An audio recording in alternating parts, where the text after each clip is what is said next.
60,000 agents have left the industry this year.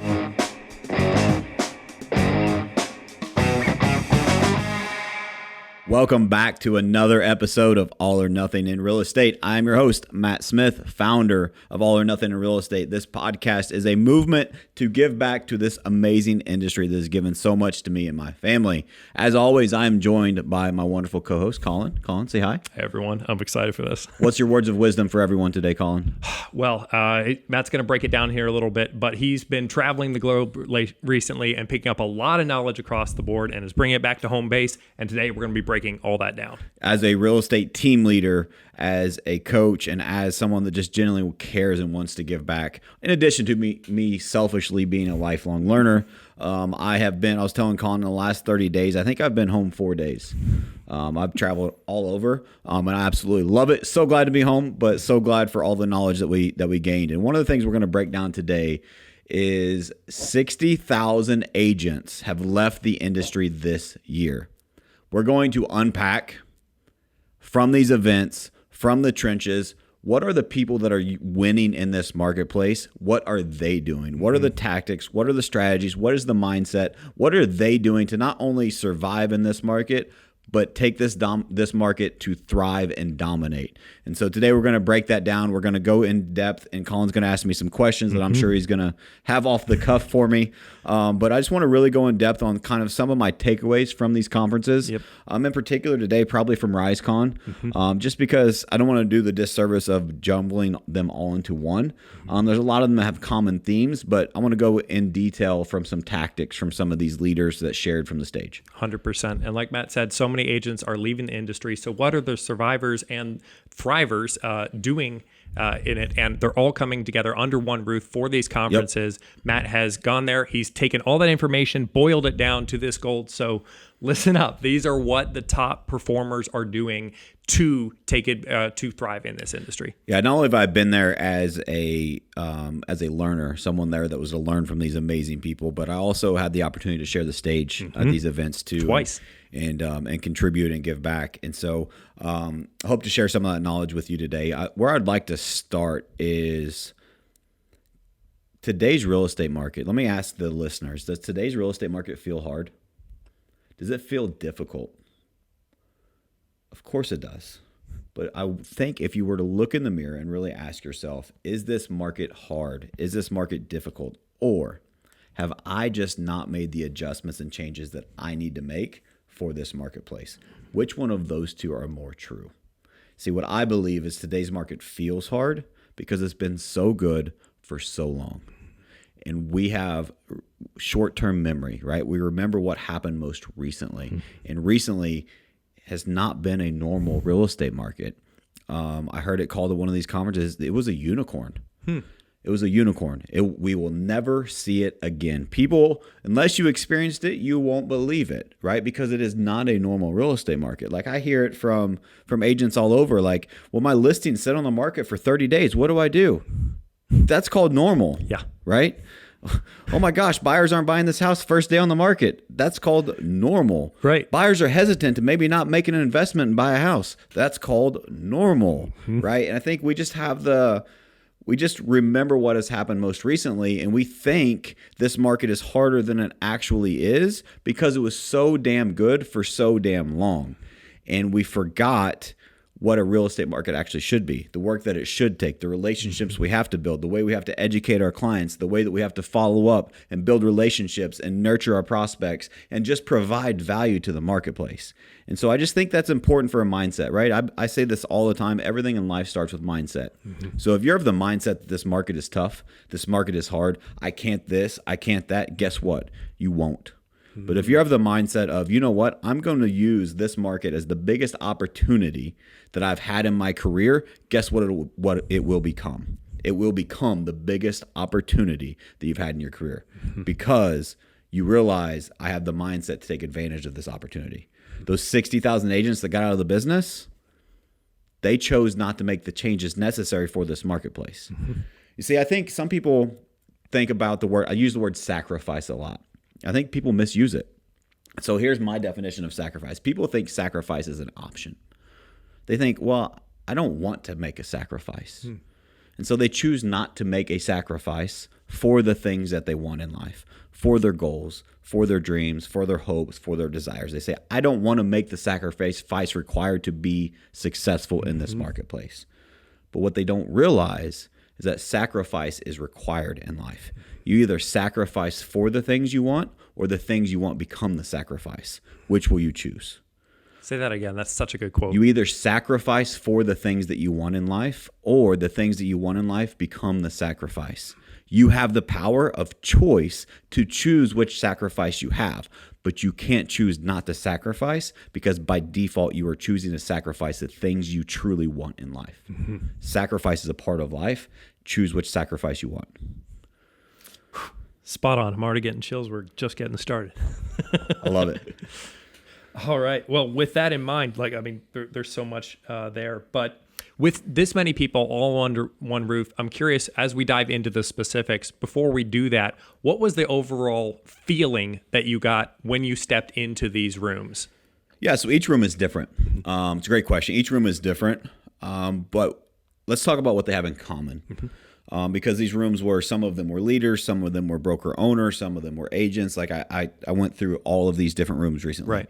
And what they all have in common is the people that are truly there to learn, to make the most out of the room, and be there to actually contribute and get valuable information. Those are the people that you see taking notes. Those are the people that show up early, that stay late, that are there all 3 days. For the last conference I was at was a 3-day conference.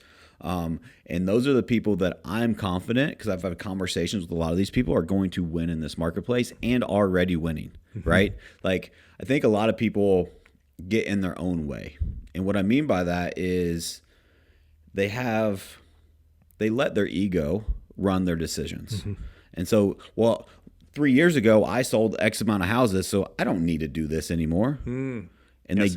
Right? And so they get out of the basics and the fundamentals of what is required. And what is here's a common theme for all of these rooms that I've been in, is we have to get back to the basics, back to the fundamentals. Fundamentals win championships. If you're a sports person, defense and fundamentals win championships, right? It's the same thing in real estate. But I think what is crazy is, as I process this, everyone in those rooms agrees. Few choose to do the work. And so what choices are you going to make on a daily basis? You have to do the work. The work is required, period. And so I think a lot of people also, when you talk about back to the basics, one of the things I processed is getting back to the basics is crucial in this marketplace. You have to make your calls daily. You need to role play. You need to educate yourself. Like, all the basics of the blocking and tackling, so to speak, of real estate is important. But instead of saying back to the basics, what I challenge you to do is think, why did you ever leave them? Everyone says the basics work. The basics work. They've always worked. Why did we leave what worked? People stop doing what works because it works. We get a little bit of success and we think, well, we don't have to do that anymore. Yeah. Like, here's an analogy I use, and I have a great investment guy that has helped me with some investments and retirement accounts and different things. And I asked him, as I was progressing through my journey of life, I said, man, I just feel like I need to do something different. Like, I want to, like, let's plan differently this year. Let's do a different strategy, a different tactic for my retirement accounts. And he said, we can absolutely do that. But let me ask you, is what we've been doing, has it been working? I said, yeah, it's been working great. He said, why don't we just do more of that? And it's just like an aha of, why do we always look for the silver bullet? Why do we always look for this magic pill of success? Like, if you truly ask the people that are successful and continue to sustain and expand their success, it is the basics and the fundamentals done over and over and over. And it's the little tiny hinges, those tiny tweaks, those subtleties, those nuances of those basics that win super big in marketplaces like this. That hits perfectly with a question I was going to ask. It's like, why should agents bother going to these conferences? If they've already gone to 1, maybe 3, it's like they're all basically kind of saying the same thing. What would you say to an agent that's like, do I really need to go again? Like, do you want me to give you the politically correct answer or the real answer? I want you to give me the real answer. You need to go to these fucking conferences because you don't have it mastered yet. I just came back from a sales mastery type conference. It's a script. It's called Sales Power now by one of my good friends, Coach Bill Pipes, and it's the same exact framework, the same exact scripts. I've been to it 4 times in the past year. Myself as a team leader that doesn't actively sell real estate. It's about scripts and dialogues. Guess what scripts and dialogues he just taught on? The same exact ones he did a year ago. But I went back and I learned something new. And I think we overcomplicate this business. It's really the simple stuff done really well. And so I think where people do that is because they want to hide from the work. Yes. Because if you go back to something, you have to expand upon, now that I know the script, how can I make it better? And it forces you to go back and redo it and redo the work and make improvements and tweaks and adjustments. And I think people I'll just be honest, most people are lazy and don't want to do the work, myself included. Like discipline drives me through, right? It's not, I don't rely on motivation. It's discipline. It's I'm tied to my mission and my vision of who I want to be, who I want to serve, and the people I want to help. Yes. And so I have to be the best version of myself. Am I perfect? Absolutely not. But I'm committed to the mission and I'm disciplined to become better. And I think sometimes if you're getting in your own way and you have that mental block and you are thinking too small and you're scarcity minded and saying, I don't need that training, I already know it.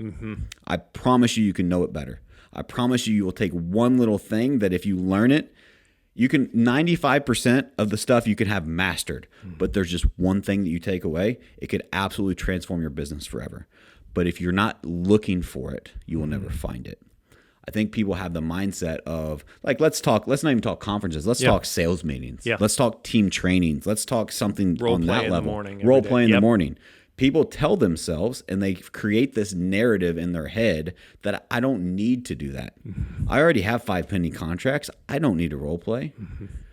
But if you role play, it'll help you get more efficient. It'll help you get more contracts and serve people at a higher level. And one of the things that nobody can ever take from you, ever, is your skill, is your education, is the work that you've put in and the stuff that you have earned yourself. Yes. Nobody can ever take that away from you. And so I think people, if we had... Let me throw something in because this is so key. If you're doing the work every single day and every day you're getting 1% better, 0.5% better, in a year, that's 360% improvement. If you're saying, how are these top agents succeeding in this industry? It's because they're 360% better than you are because they put in that work every single day. And people want to jump straight to that 360. It's not possible. It's the everyday steps. Here's what I will tell you. Here's a quote. I love quotes. Average people practice until they get it right. Average people practice until they get it right. Sounds normal. Like, what's wrong with that, Matt? Champions, winners, the successful and the elite people in this world practice until they can't get it wrong.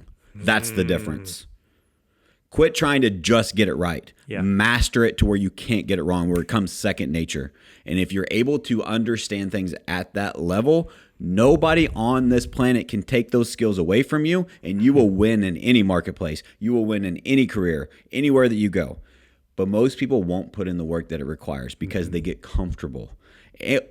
Or it could be an and an or, right? Yep. Both of them apply, is that they let their scarcity mindset get in the way of saying, well, if I fail at that, then I got to tell people I didn't make it. And they're afraid to go to that next level because they're afraid they may fail. Here's a perfect example I heard at the last conference. These amazing real estate agents are doing amazing things. They're running they're individual agents that are running big businesses. And they shared from the stage, and the first thing out of every single one of their mouth was, well, I don't want a big team. And I'm processing it. I'm talking to these people, and I try not to judge, right? Like that I saw your reaction. Yeah. Right? And they said it like kind of sassy, like, well, whoa, that's good for you guys, but I don't want a big team. Yeah. I'm like, okay, why not? Right? Like, why is having a big team a bad thing? And like, if you want to be a single agent, I'm not going to say that's a bad thing. Good for you. No, but why? Yeah. And so I had conversations after with these individuals, and what I realized is some people, whether they realize it or not, and I hope I helped a couple people understand this, is that they are afraid to think bigger because they have overcame a lot to get to where they are, and they're comfortable where they are. And they think taking the next step, that's hard. It requires, I have to start over again. I have to trust other people. I have to could develop fail. another skill set, and I have to become a better leader. And leadership is tough. And what if I try it and it doesn't work? Right? And they let their scarcity mindset get in the way of what their potential could be. I'm not gonna mention any names, but I had a great conversation with a lady that was at this event. An amazing real estate agent, an amazing lady. She shared some great information from the stage. I was talking to her after day 2 of the event. We had a little VIP mastermind for some of the top producers there, and we were talking. And I said, "Well, what do you want out of real estate? Like, what's next for you?" Because she sells as much real estate as she wants and different things like that. She's like, "I just want to be able to spend more time with my kids." I said, "Tell me more about that." Yeah. And the conversation went on for 30 minutes. But she's like, "I just don't feel like I'm ever able to be present with my family." And I said, "Why do you think that is?" Keep in mind, this is one of the women that said, "I don't want a big team." And I said, "I know you said you don't want a big team, but why is it that what I'm hearing you say is that you want to spend more time with your family?" I firmly believe that family comes first. And so if you're suffering in your family, like, what do you think the answer to that is? And she's like, "Well, I just need to get my time back." I said, "Okay, and how would you do that?" Like, I'm doing self-discovery with her in real time. And she's like, "I guess I just need to replace myself." And I said, "Okay, so what would that look like?" Right? We're going through this process. And then, and it's crazy how it worked, because afterwards she's like, she was more receptive to having a team. Even though 3 hours ago on stage, her first reaction was, "I don't want a team. Would never want one." Yeah. And so, but I explained to her the benefits of, this is the pathway to get what you actually want. Right. Right. And so she didn't say or commit to starting a team, but I'd be willing to bet. I said it in the car ride back. I told the story to the people that went with me to the event. Yeah. I said, "Mark my words." And I said her name. I said, within a year from now, she will have a real estate team. Just because she sees the light now and the opportunity and the potential. And I talked to her enough to know that she has the will. She wants to keep growing. Right. Yeah. And so anyway, the point is, don't let your mindset get in the way of your potential. And don't let your scarce mindset keep you from doing something that you truly want for yourself, for your family. You don't have to do it for other people. I think a lot of people, maybe there's a false perception of big teams, or there's a false perception of people that go to events, or there's a false perception of these people that put up their defense mechanisms of certain things. And I think they allow that to get in the way of them chasing what they want for themselves. And so what I helped this lady go through is, you're not starting a team for other people. You're not starting it for accolades. You're starting it because you want more time with your family. You have 3 little kids at home that you want to spend more time with. You don't want to be talking to a buyer or seller while you're reading them a bedtime story. Yeah. Like you don't want to have to do that. You know how you do that? You create leverage for yourself. That's how that is done. And so anyway, that I thought that was a great story for people that maybe are struggling with mindset of whatever it is. You can use that story for anything that is. If I were to ask you a question about growing a business or selling more real estate, or why haven't you been at training, or why didn't you go to the event, and your reaction is anything that is a scarce minded reaction, I think that story could help people. Now, I heard a quote, and it said, "The thing you want most is in the work you're avoiding." Yeah. Which I was like, ooh, that's interesting. That it's like, I would never want a team, or I would never want to do this. It's like, well, but if you did that, would that give you actually what you need, what you want? Don't do it for others. Do it for yourself. No. And you started with her why there too. Yes. It wasn't like you saying, well, you should start a team because X, Y, Z. It's like you started, what is your why? Yep. Well, this is most important. Okay. There are many things that could get you there. What are some of those options? Yeah, 100%. That reminds me of a quote. And I think I posted this yesterday. I hope I don't mess it up. But most people struggle with like issues that they have in their life, issues they have in their relationship. This goes for life, not just business, right? And so what the quote was is, you don't have an issue. You need to make a decision. And decisions are required. So how many people have something they know they need to do right now that they're afraid to make the decision on? That's why you're stressing. That's why you're overwhelmed. You need to make a decision, decide. Yep. I've told my squirrel analogy story on the podcast before, but don't be a squirrel. Don't be someone that is afraid to make a decision. You ever, like, we're in the Midwest, so if you don't know what a squirrel is, my lovely German friend on the team, Melanie, calls them tree rats. Tree rats, Because that's what they look like. But any roadkill that you maybe have. We're in Midwest, small towns, so we have a lot of it, right? But what happens is if I've seen it, right? A squirrel starts to cross the road and sees a car coming and is like, oh no, do I go right or do I go left? And doesn't make a decision. And then next thing you know, it's roadkill. Yep. Run across the road, make a decision, and if you're like, oh shit, this isn't the right side of the road, guess what? You can always run back. But make a decision. Don't get ran over. Right. Don't be a squirrel. And so, make a decision. I think that solves a lot of people's issues and mindsets too, is that people are afraid to make decisions. It's okay to be wrong. It's just okay to be it's not okay to be undecisive. Yes. There's a difference. Well, and as we've said before, not making a choice is making a choice. That's right. And that choice is, in the squirrel's case, death. I want to talk about something. I want to go let's go real estate tactical market, right? Yep. And so one of the things that is a common theme of these is, I've said this on the show before. I've said it to the team. I predicted that this is coming, and I'm seeing it now in all of these rooms that everyone else is in alignment and agreement. Is that there is pent up demand in our marketplace. It is at a standstill. There's like a barrier, a fence around buyers and sellers that will transact. They're just waiting for something. And it's penting up more and more and more and more. And so I call it shadow demand. And so I think that one of the things that I process at this event, and I'm going to ask the viewers to go through this exercise with me, is if you knew that COVID was going to happen in 6 months, and that the pandemic was going to create the real estate market that it created. If you had a crystal ball and you knew that was going to happen, and you had 6 months to prepare for that real estate market that was going to happen, what actions would you take? What would you do? What would you start doing today? Because my prediction is pandemic 2.0 is coming. Now, I hope COVID is not what causes it, Right. but I'm talking about real estate market specific. I believe a very similar marketplace of all of the shadow demand, when something happens, which in this case, that something is interest rates. When the interest rates do drop, and they drop significantly enough to remove that barrier for buyers and for sellers, we are going to have a frenzy. And there are going to be so many agents that are like agents right now that I talk to that said, man, I wish I would have worked harder during the pandemic. Yeah. I wish I would have taken advantage of what was there. And I don't make the same mistake twice. And I hope you don't either. If you're listening to this, get prepared. Pandemic 2.0 is coming. What actions do you need to take today to get ready for it for 6 months, 8 months from now? Because those relationships you build, the actions you build, the database you build, the level of follow-up and value you provide in the marketplace, don't wait until it's too late. Start today. As a matter of fact, don't start today, run today. Make it happen like your life depends on it. And I promise you, when this opens up, you will have everything that you ever want in this business. Like it's so simple. It just requires a lot of work, and it requires a very key phrase that so many people don't like in this. We live in an instant gratification world, right? I believe delayed gratification is a superpower. If you can do the work today and not expect the result, fall in love. We've heard this quote before: fall in love with the process, forget the result.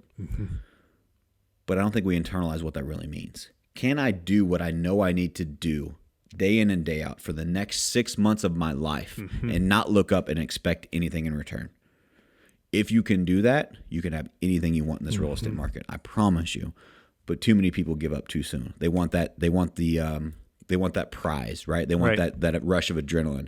But fall in love with the process that it requires. And when that happens, you will have so many people that are just ready to work with you that you'll be overwhelmed with business. 100%. You've used the analogy before on saying, if I was to say, if you do these things, I will pay you $200,000 or something like that. That you're like, I will pay you $200,000 1 year from today, and all you need to do is this, this, and this.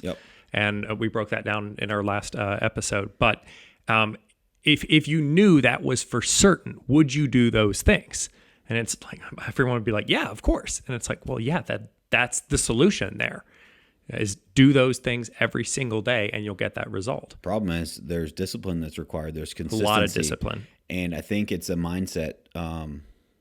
It's my show. I can say it's a mind fuck, right? And what I mean by that is that there's so many people that we are conditioned in today's society that we want to have the 30-minute abs. We want that instant gratification. We want to make a social media post and instantly get that dopamine hit of, oh, look, someone liked it. Yeah. Right? Like there's so many things that condition us for that in today's society, which I get it. It's nobody's fault. But if you're aware of it and you're able to overcome that, especially in a real estate market like this, you can have anything that you want in this business. Like you will be able to pick who you want to work with, when you want to work with them. Like my real life example is when I first got into the business, I was a single agent and I worked every damn day, like daylight to dark. I didn't have a choice. My back was against the wall. I worked my ass off. And the reason I started a real estate team, I've talked about this briefly, but the reason I started a real estate team in my small town when teams didn't exist, everybody thought I was crazy, was because I needed leverage. And I had an aha one day. Someone called me and asked me for my help. They'd heard from a friend. They said, hey, can you go show me this house? Yeah. And I said, absolutely, I'd love to. And I pulled up my calendar. I said, well, I've got 3 weeks from today on Tuesday at 2 o'clock. Will that work for you? And they're like, no, I want to see it tonight. I'm like, I'm sorry, I'm booked. Like that's how far out I was booked in advance with appointments.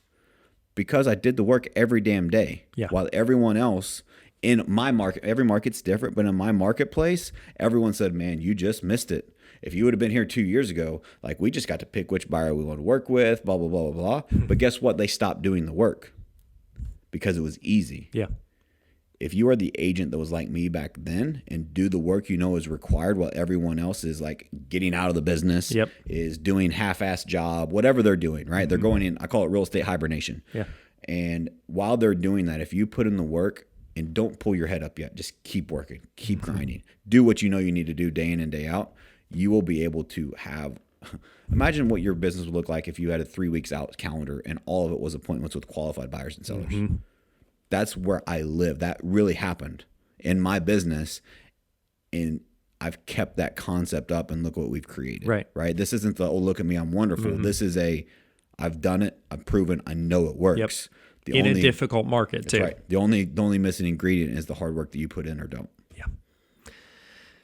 Spot on as far as the winners, I guess, in this new, or not new market, but this new season to a certain extent. Yeah, there's a couple other things on that I want to highlight. Is another common theme is relationships. We've talked about this in our team, right? Our theme for the quarter is relationships, depth of relationships with each other, with our vendors, with our clients, with our community.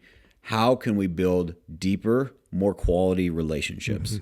And I think what I've observed from these events and what I've experienced is the relationships I've developed from people that go to these conferences and other team leaders throughout the country have served me so well. Like I have them, I can call them and say, hey, what should I do here? And they will help me because I've helped them, right? Or vice versa. And I just think that we get lost sometimes and we mishear the message. So as an example, if you're an agent on a team or if you have a coach or you follow what I practice or what I preach is that you have to do activity of phone calls each and every day. But when you get behind on the phone calls, all you're focused on is the phone calls. But what is the purpose of the phone call? To build a relationship with a human being, right? And so like, don't lose sight of why you're doing what you're doing. And we get focused on the wrong things. We shoot at the wrong target. And I think that depth of relationships is super crucial in our business, period, but especially in this market. Because how many salespeople take the time to build a relationship with someone that isn't going to buy for the next 6 to 12 months? They're like, nah, I'll go on to the next person. Right. Who's ready to buy this month, today. But what if, imagine if every single person you talk to that says, you know what, I am interested in the real estate market, just not right now, and whatever version of that they give you, what if you help that person build a plan for when you are ready, what does that look like? What is it you're waiting for specifically? Interest rates to drop? Okay, to what? And when they drop to this point, what do you want to do? And you help them build that plan and you provide value and you nurture the relationship and you know when this happens, they're ready to transact and you help them get there. What would your business look like? Well, you talked about the frenzy that is coming. If you're providing that value now, the minute things shift, who are they going to call first? The person who it just happened to be it? Let me interrupt you. Yeah. Don't wait on them to call you, Colin. True. If a prospect, if a lead, if a client, if a buyer, if a seller calls you, the first reaction should be, shit, what did I do wrong? because you have to be a proactive communicator, Yes. especially in today's marketplace. You need to fill all those gaps and over communicate ahead of time so they don't have to call you and ask you anything because you've already given them all the information they would ever need. Be a proactive communicator. Don't be passive. That's not going to cut it in today's market. No, I'm glad that you called me out on that wording. Who are they going to work with? Are Yes. they going to work with an agent who just happened to show up, or the one who's been giving them value every The one week? that's called for the them past every 6 single week, Tuesday at 4 o'clock, and they know it's Exactly. coming again. And Yep. there's value in that conversation. Here's that what's helps them coming move the up. needle. Here are your options. Here's what we can do. Yeah, now's the time. Well, one of to the start questions that was asked in a room that I was in, I don't remember which one, is like that a similar analogy, and he asked around the room, raise your hand if you've bought something from a salesperson that the reason you bought it was because their follow-up was really good. And everyone in the room looked around like, yeah, I have. Be that salesperson. Yeah. Instead of relying on that last minute lead that's ready to go buy a house today, or, oh my God, home prices went through the roof, I'm going to sell my house today. Build relationships with people and be that go-to for the next follow-up. You're moving the conversation forward and they want to work with you. 100%. We're seeing wins in our victory chat all the time. Was it Jeanette the other day? She said worked with someone for a year and a half, finally ready, and they closed it. And it's that kind of built up, or that kind of relationships over time, that then you eventually have so many leads that you don't know what to do with. Yes. Because you built so many relationships. And you build a with everyone. sustainable, predictable business in real estate. Yes. It's not, will I close something this month so I can pay the bills this I already month? know what the next 90 days look like. Exactly. 100%. I know we're getting to the top of the hour here. Before we close things out, you wanted to talk about the 4 Ps. Yes. The 4 Ps. So the 4 Ps was something that was shared from John Cheplack at one of these events. And I think I love how he tied it together because it helps people remember, right?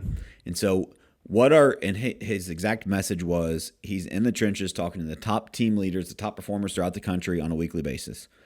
And one of the things he shared was, here's what I found all of them have in common. It's 4 things. Number 1, principles. Their principles guide their decisions. Their principles guide their standards in their business. They are principles-based organizations, principles-based leaders, principles-based agents, meaning are my activities in alignment with my principles and values, first and foremost. Second, profit. Yep, you have to make profit. We are in a for-profit business. You have to remain profitable. Too many agents look at the wrong thing and they think, well, I need a higher split. Is the split really the problem, or is it how much you actually net at the end of the year that it's the problem?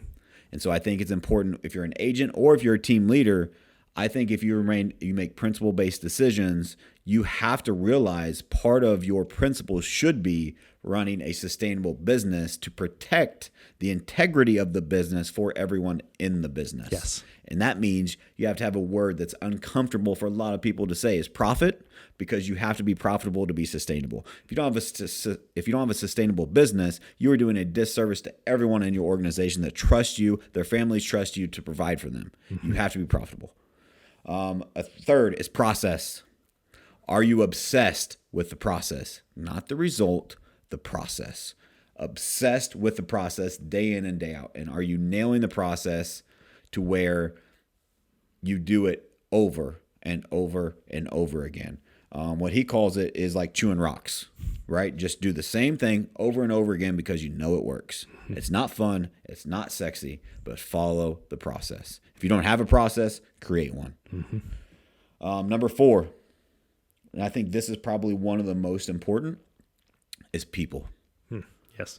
Are you in alignment with the right people? Are you around the right people? Do you have the right coaching? Do you have the right leadership? Do you have the right culture and environment of people that are around the same mission, people that have the same principles, people that are willing to follow the process and do the hard work necessary so that they can all win? See, I believe a rising tide rises all ships.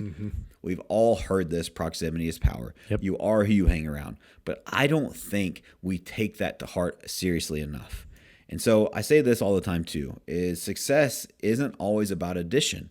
We always think, what do I need to do more of? I think truly elite, successful people think more about what do I need to get rid of. Yep. Sometimes it's about doing less and not more. but doing more of the things that you know you need to do and less of the things that don't serve you. And so I think if you think of that in that perspective with the people you surround yourself with, yes, you want to add great people to your circle, but you also need to audit who are you spending your time with. Are you spending your time with the whiners and the complainers and the people that have a problem for every solution? The people that think that have the mindset of, well, I just need to survive in this marketplace. Or you hang around the people that are like, you know what? What's it going to take to dominate? Today's my time. This market was made for me. I was made for this market. Let's go dominate. Who are you hanging out with? Who are the people that are in your corner? Yes. We've talked about those stats even before. It's like statistically proven that you will improve if you hang around people who are better than you or do you remember those ratios? I think it was 30%. That it's like if you do nothing but simply sit next to them, your business will improve by 30%. I remember it's 15% you improve. But if it's a low performer, you will go down 30%. So it's double if you're hanging around people who are toxic. Yes. I'm glad you remember because I remember too. Yes, go for it. So the stat is, here is the impact in a workplace environment that the people around you have. If you surround yourself by high performers, people that are doing more than you, by default, your performance goes up 15%. Yes. The same activities, the same everything. The only difference is you are around people that are doing better than you, people that are performing at a higher level than you. You increase your performance by 15%. On the contrary, if you want to be the best performer in your circle, here's what that does. The people around you are lower performers than you. It decreases your productivity by 30%. So the choice is yours. Like, there's a huge delta there. The people you surround yourself with, the people you're in alignment with, the culture, the environment, the leadership, the team members is so crucial to your success. Well, you think about the kind of conversations those two different groups would have. It's like, hey, did you get your dials in? Or, hey, you want to go knock out some calls or jump on this? Let's do some role play. That's going to be the higher performers versus the opposite. It's like, hey, you want to go grab coffee right now or like chatting around the water cooler? Let's do something to find an excuse to not do the work. Exactly. To look like we're busy, to feel like versus we're busy. The person that says, Colin, you said that you wanted to do A, B, and C. I don't see you making your calls, man. Yeah. You're like, oh, shoot. Yes, I'll get right on that. And because they're wanting you to help you hit your goals. That's right. Last thing, let's wrap it up with this. I'm running out of time. Yep. Common theme is top producers, top performers get excited when things get tough.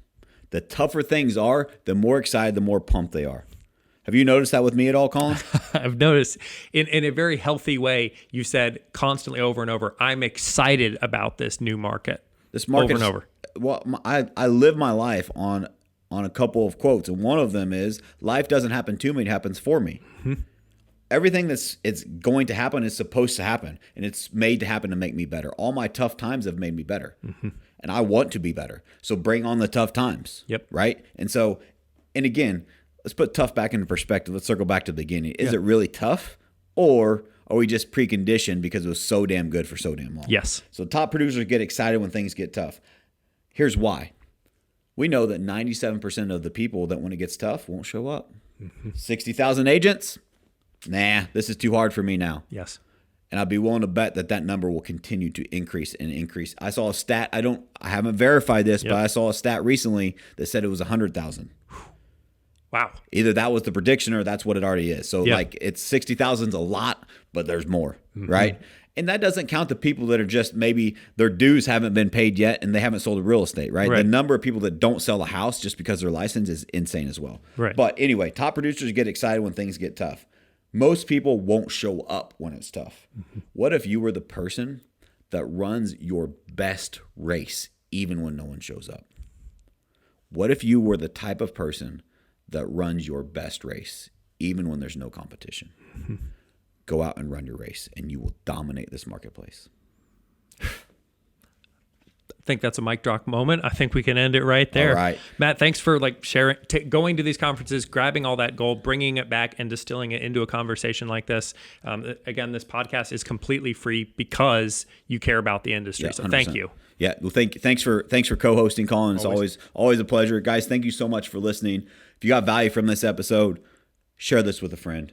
Share this movement with a friend. Let's grow this community. Let's give back, and let's be committed to be in the community, being the people that we surround ourselves with. Let's surround ourselves in this community with like-minded people. Don't forget, we have a private group. Invite them to that. Invite them to this podcast, and just share this movement with people so we can continue to grow, continue to level up our industry and our business. And I appreciate your support. Thank you guys so much. This is continuing to grow very, very quickly. I'm very humble and excited to see where this thing goes so we can continue to level up our industry. So we'll catch you next time.